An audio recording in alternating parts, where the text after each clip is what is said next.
보면 뭐 금수저다, 또 무슨 은수저다, 흙수저다. 우리 또 총리께서는 또 무수저라고 돼요. 수저도 없이 태어났대. 뭘 먹고 사는가 수저가 있지 않은데, 그렇게 해서 귀하게 태어난 사람, 또 그렇게 좀 천하게 태어난 사람, 세상에는 그런 계층들이 있어요. 그러면서도 다 공통점으로 귀한 것이 뭐냐? 제일로 귀한 것은 자녀가 귀하다. 그래서 이 자녀를 위해서 이 부모님들이 고생을 해도 기쁘다는 거예요. 자녀가 잘 되면 고생을 해도 보람이 있다, 그렇게 말들을 합니다. 근데 어느 정도 잘 되면 금수저들은 보석을 그렇게 좋아하는 거예요. 우리는 보석이 좋은 것인가 나쁜 것인가 잘 모르겠어요. 진짠가 가짠가를 도대체 알 수가 없어요. 제 동료 하나가 결혼할 때 다이아 반지 3부짜리를 하나 해줘야 한다고 할 때 전도사가 번 돈이 있어요. 3부짜리가 얼마나 되는가 모르겠어요. 이게 둘이 짜고, 그게 그렇게 복가되면 안 돼요. 남대문 시장 가서 6부짜리를 샀대. 3,000원 주고. 그랬더니 그냥 바로 오케이 돼버렸대. 오케이. 이 양반도 무엇이 좋은가 나쁜가를 모르는 거예요. 그냥 반짝반짝 3부였대. 6부. 6부짜리는 3부보다 배도 더 비싸담선요. 그래서 둘이 벌써부터 결혼을 3부짜리가 없으니까 결혼 못하게 생겼으니까 엄마 돌려먹기는 보통 뭐 식은 죽 먹기요. 3,000원만 갖고 가서 사가지고 다 폈더니 그렇게 좋아하시더라고요. 그 당사자가 저한테 직접 한 소리요. 그래가지고 결혼을 했어요. 그러니까 앞으로 결혼할 때 다이아 반지 뭐 너 몇 부 줄래 이런 소리 해봐야 소용이 없어. 뭐냐, 너 하나님의 자녀 맞냐? 그럼 앞으로 하나님 자녀 될 거냐? 이런 걸 물어봐야지. 그래서 이 성경에 보면 가장 중요하고 값진 것이 뭐냐? 하나님께서 우리를 자녀라 한 거예요. 자녀보다 더 소중한 것이 없지 않습니까? 그러니까 그 뭐 자녀를 뭐 다이아하고 비교할 수가 없잖아요. 그래서 앞으로 결혼시킬 자녀가 있으면 이렇게 볼 때 하나님 자녀가 맞는가? 그렇지 않으면 앞으로 하나님 자녀 될 수 있을 것인가? 그것이 중요하다 그거요. 그래서 보면 요즘 왕따라는 말들이 있어요. 그래서 왕따를 당한 한 학생이 상담을 하면서 그 상담 기록 일부가 있어서 제가 일부만 상담했기 때문에 그대로 읽어보겠습니다. 처음엔 아이들의 눈초리가 이상하더니 대놓고 수군댔다. 주변엔 아무도 안 왔다. 근거 없는 나쁜 소문들이 부풀려서 나돌았다. 학교는 다녔지만 머릿속은 하얗게 비어갔다. 마치 진공청소기가 먼지를 빨아들이듯 소문은 친구들을 빨아들였다. 지옥문이 열린 듯 했다. 쉬는 시간엔 엎드려 자는 척했다. 이동수업과 체육수업, 점심시간 모두 혼자였다. 심장이 멎는 것 같았다. 왕따였다. 아니, 전부 다 나를 따돌리는 전따였다. 사실을 알게 된 어머니는 아침마다 억지로 학교 가는 딸을 보며 울었다. 이게 왕따를 상담한 사람의 기록의 일부입니다. 왕따가 이렇게 무섭다. 근데 우리가 하나님 앞에 섰을 때 왕따를 당하지 아니한다. 그래서 하나님의 자녀가 되지 못하면 심판대에서 왕따가 된다는 겁니다. 아무도 변호해 줄 사람이 없어요. 우리 하나님은 우리를 자녀로 택하셨어요. 사도 바울은 고백하기를 창세 전부터 택하시어 아들이 되게 하셨다. 에베소서 1장 4절 이하 말씀 보면 5절 같이 보실까요? 시작. 그 기쁘신 뜻대로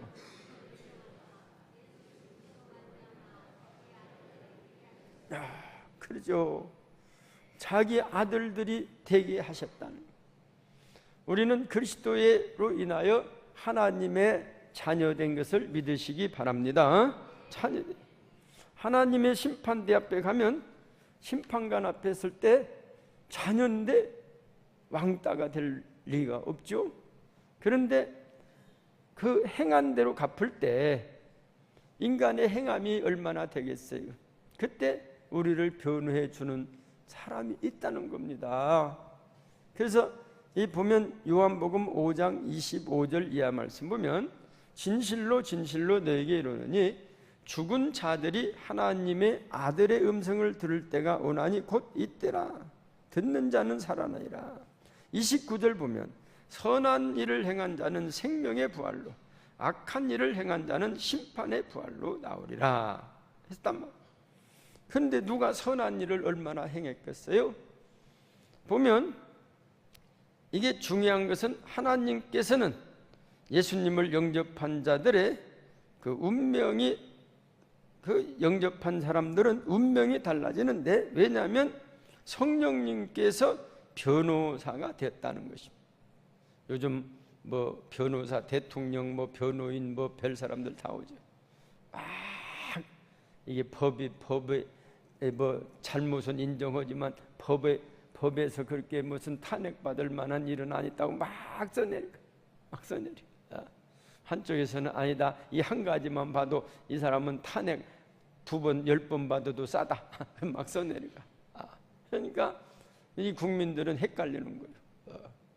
그런데 이 변호사라고 하는 것이 중요한 것은 심판대 앞에 있을 때 변호사가 최고예요.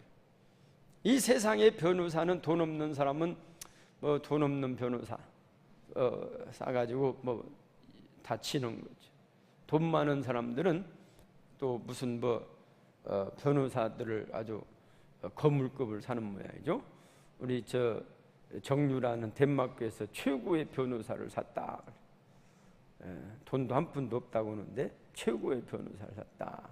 이게 변호사들은 이게 얼마나 이게 값어치가 있는가 해가지고 변호를 막 밤새서 만들어서. 그런데 로마서 8장 26절에 보니까 이와 같이 성령도 우리의 연약함을 도우시나니 우리는 마땅히 기도할 바를 알지 못하나 오직 성령이 말할 수 없는 탄식으로 우리를 위하여 친히 간구하시느니라. 할렐루야. 우리 변호사는 성령님 변호사다. 우리 성부, 성자, 성령인데 하나님께서 우리를 변호해 주신다고. 그러니 이 세상에 어떤 변호사가 이런 변호를 해줘야 돼. 마지막 우리가 예수 그리스도를 믿음으로 변호사를 이미 다 사놨어. 하나님 심판대 앞에 있을 때. 그래서 우리를 위하여 어떻게 하냐, 말할 수 없는 탄식으로. 나는 이 구절을 보면서 얼마나 인간이 이게 선한 사람이 없으면 탄식이 나와. 그래도 아버지여 내가 이 자를 위해서 십자가에서 피를 흘렸나이다 하면은 아버지가 뽕 간다는 거예요. 맞다. 다른 건 다 그만둬도 너는 이 자를 위해서 십자가에서 피를 흘렸다니 더 이상 뭐 물어보겠냐. 네 말대로 하겠다 해가지고 천국 그렇게 한다는 거. 할렐루야.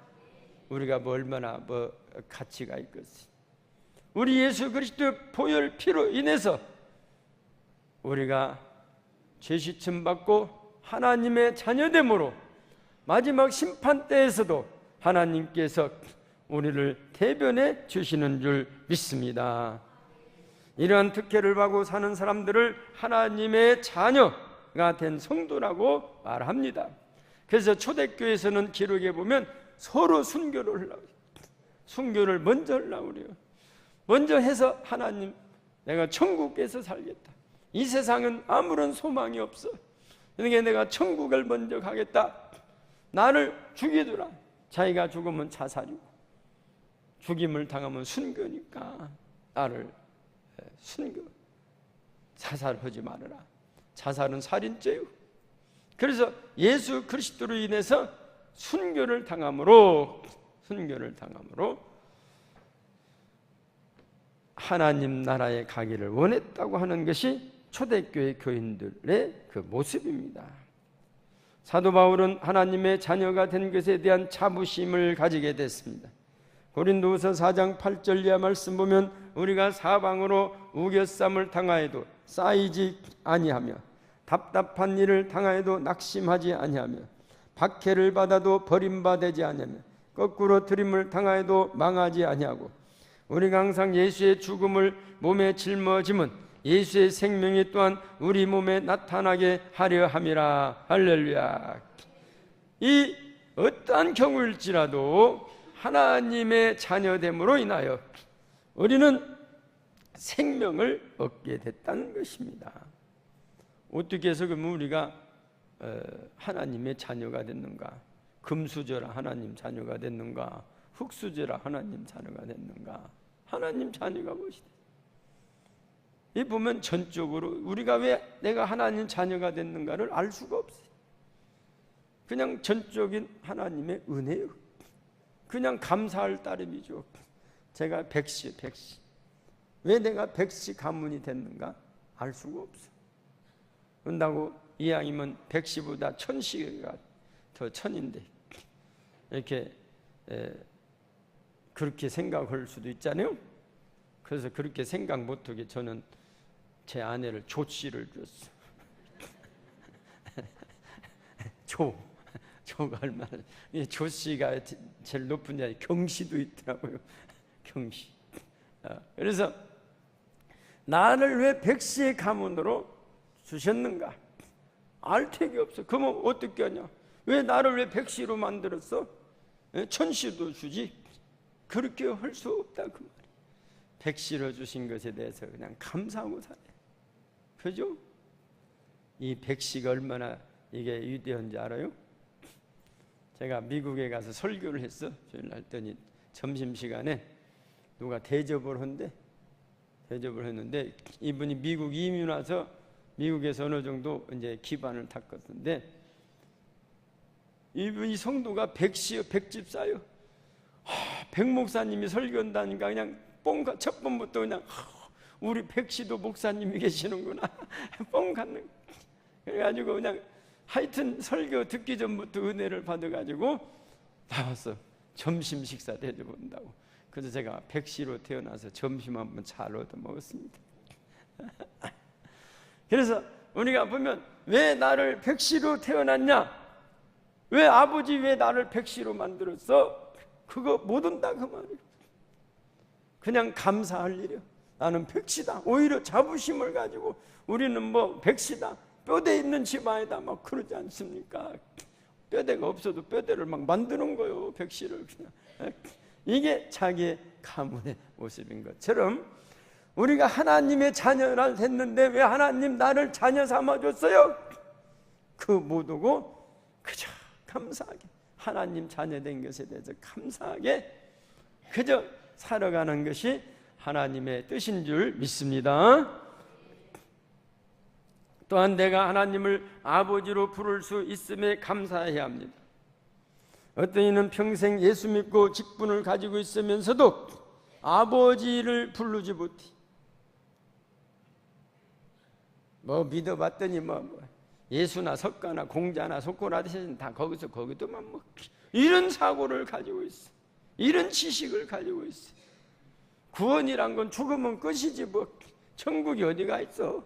이런 사고를 가지고 그래도 열심히 예수를 믿어요. 열심히 교회를 다녀요. 그래서 집사도 되고 뭐 권사도 되고 심지어 장로도 되고 구원의 확신이 없으면서도 얼마나 불행한 사람입니까? 그래서 주님은 우리 보면 우리가 주님을 하나님이라고 하는 것, 이 신앙 고백, 하나님의 아들이라고 하는 신앙 고백은 어떤 가문이나 어떤 지식에 의해서 되는 것이 아니라 이건 하나님께서 우리에게 알게 하신 전적인 하나님의 은혜인 줄 믿습니다. 그 증거가 있어요. 마태복음 16장 16절 이하 말씀 보니까 시몬 베드로가 대답하여 이르되 주는 그리스도시요 살아계신 하나님의 아들이시다 하니까 예수께서 대답하여 이르시되 바요나 시몬아 내가 복이 있도다. 이를 내가 알게 한 이는 혈육이 아니요 하늘에 계신 내 아버지시니라. 할렐루야. 지식으로 알 수가 없어요. 가문으로 알 수가 없어요. 하나님께서 알게 해주신 줄 믿습니다. 이게 하나님의 은혜요. 하나님은 하나님의 자녀로 세운 자녀들을 언제나 보호해 주신다는 겁니다. 지켜주신다는 겁니다. 애굽에서 종살이하듯 이스라엘 백성들을 이제 출애굽시키기 위해서 모세를 부르십니다. 그리고 모세에게 불러서 너는 바로에게 가서 네 민족을 보내달라고 해라.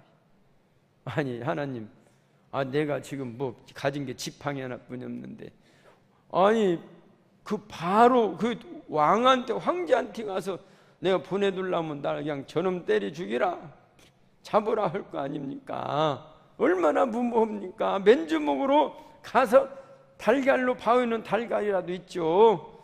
이거 하나도 없이 가라는 거예요. 그래서 나 못 간다 하니까 하나님께서 주신 말씀이 있어요. 출애굽기 4장 22절 이하 말씀 보니까 너는 바로에게 이르기를 여호와 말씀에 이스라엘은 내 아들 내 장자라. 장자라. 내가 내게 이르기를 내 아들을 보내주어 나를 섬기게 하라 하여도 네가 보내주기를 거절하니 내가 내 아들 내 장자를 죽이려나 하셨다라. 세상에, 우리 민족 안 보내주면 황제 당신 큰아들 죽어, 대를 이을 왕자가 죽어, 그렇게 하라는 겁니다. 여기 나오지. 그러니까 이 바로가 듣고는 참 별 미친 녀석이 다 왔네. 아니 안 보내주면 우리 아들이 죽어? 참 미친 놈이네. 그러고 보냈어. 그래서 하나님께서는 분명히 네 장자가 죽는다, 바로에게. 그날에 죽는다. 그랬는데 아나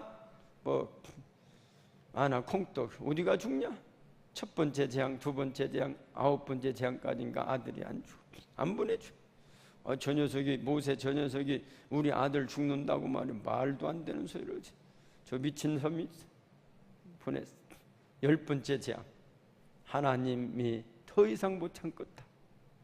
그 원래 한 대로 그 장자를 죽이리라 한 것이 10번째 재앙의 유월절 사건이다. 그 유월절을 통해서 문설주에 양피를 바른 데는 장자가 죽지 않고 양피가 없는 데는 다 장자가 죽었는데 그 바로 왕의 장자가 그때 죽임을 당한, 하나님께서 첫 번째 모세에게 첫 번째 재앙이 내리기 전에 하신 말씀이 10번째 재앙에서 이루어졌다는 겁니다. 하나님의 말씀이 오늘 이루어지지 않았다고, 어제도 이루어지지 않았다고 아나 콩떡 그렇게 믿으면 반드시 언젠가는 재앙이 찾아오게 된다는 것입니다.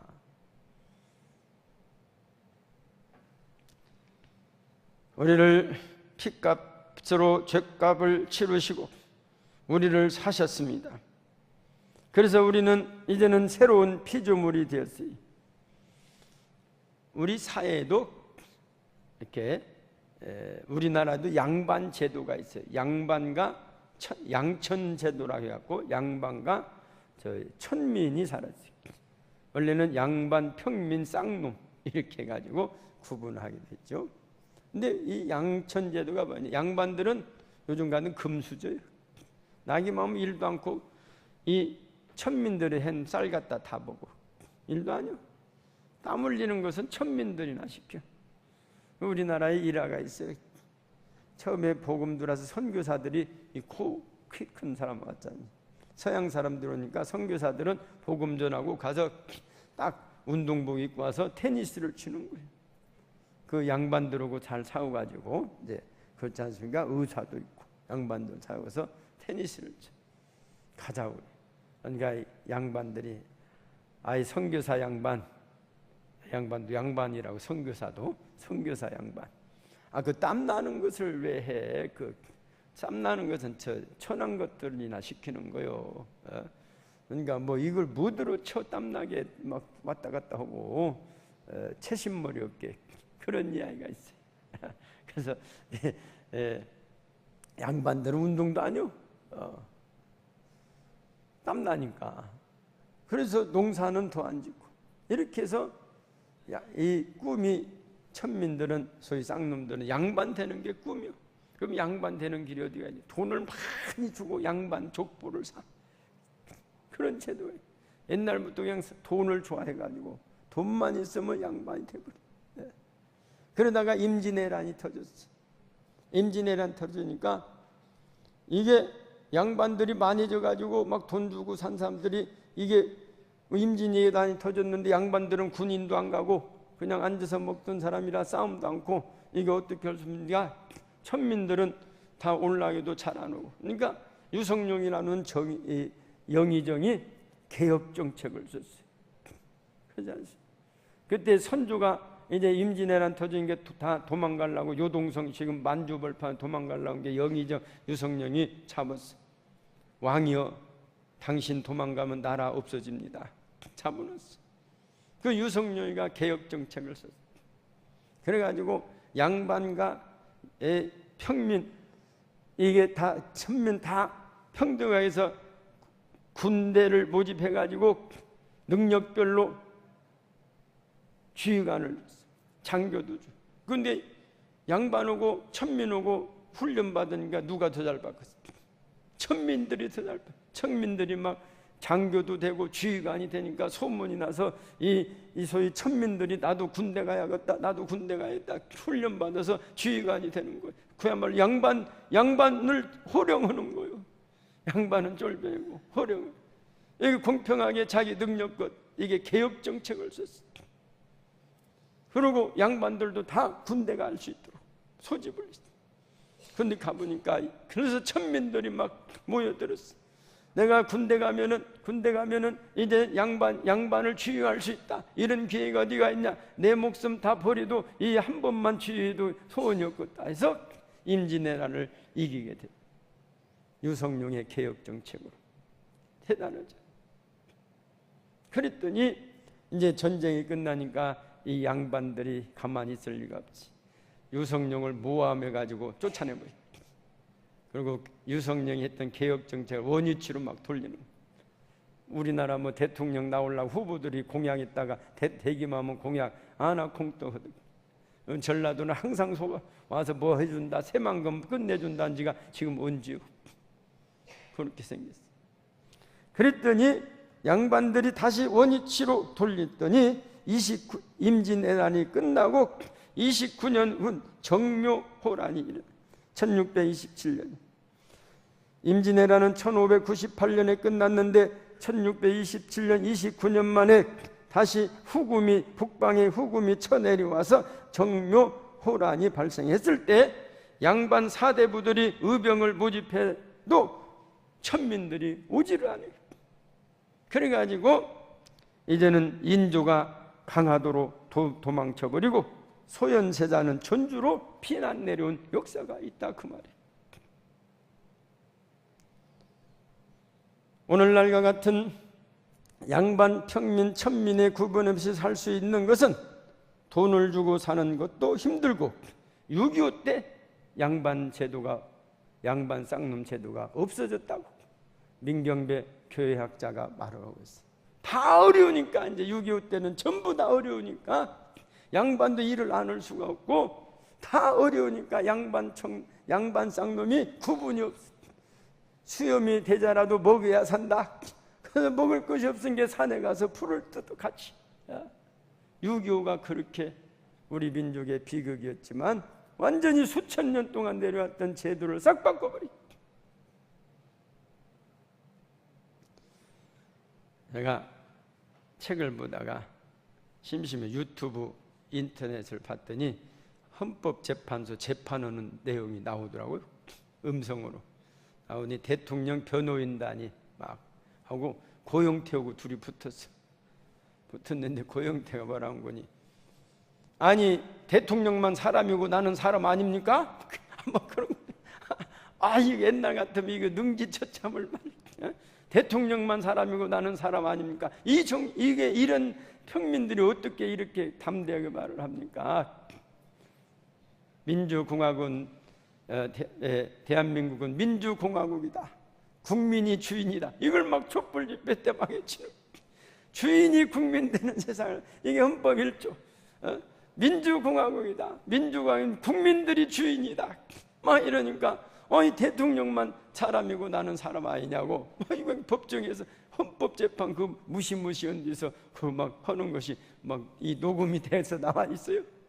야, 우리나라도 이제 참 민주주의가 많이 됐는데, 이런 민주주의 사회에서 양반이 나고 높으다고 권력 있다고 이래서 통하냐 이거요. 그냥 하나님이 주신 것에 대해서 감사하고 살아야지. 이 세상에는 그렇게 많은 구분이, 양천제도도 있었지만은 우리는 하나님의 자녀가 된 것은 왜 그러냐? 우리는 그저 된 것이 아니라 주님의 십자가 피로 우리를 사셨기 때문이다. 양반들이 돈을 주고 산 것처럼 우리는 십자가의 피로 우리를 사셨다고. 이사야서 53장 4절 이하 말씀 보면, 그런 실로 우리의 질고를 지고 우리의 슬픔을 당하였거늘 우리는 생각하기를 그는 징벌을 받아 하나님께 맞으며 고난을 당한다 하였노라. 이렇게 그가 찔림은 우리의 허물 때문이요 그가 상함은 우리의 죄악 때문이라. 우리는 다 6절 보면 6절 같이 보실까? 시작. 우리는 다 양 같아서 그릇 행할 각기 제 길로 갔거늘 여호와께서는 우리 모두의 죄악을 그에게 담당시키셨도다. 아멘. 사랑하는 성도 여러분, 우리는 하나님 자녀가 됐습니다. 주님께서는 우리를 죄에서 건져내시고 자녀 삼아주시기 위하여 피 흘리신 주님의 은혜에 감사하며 살아가는 사순절 첫 주일, 사순절을 통하여 더욱더 하나님의 자녀됨의 자부심과 자녀로서의 삶의 모습으로 주님께 영광 돌리시는 우리 성도님들이 되시기를 주님의 이름으로 축원합니다. 기도하십니다.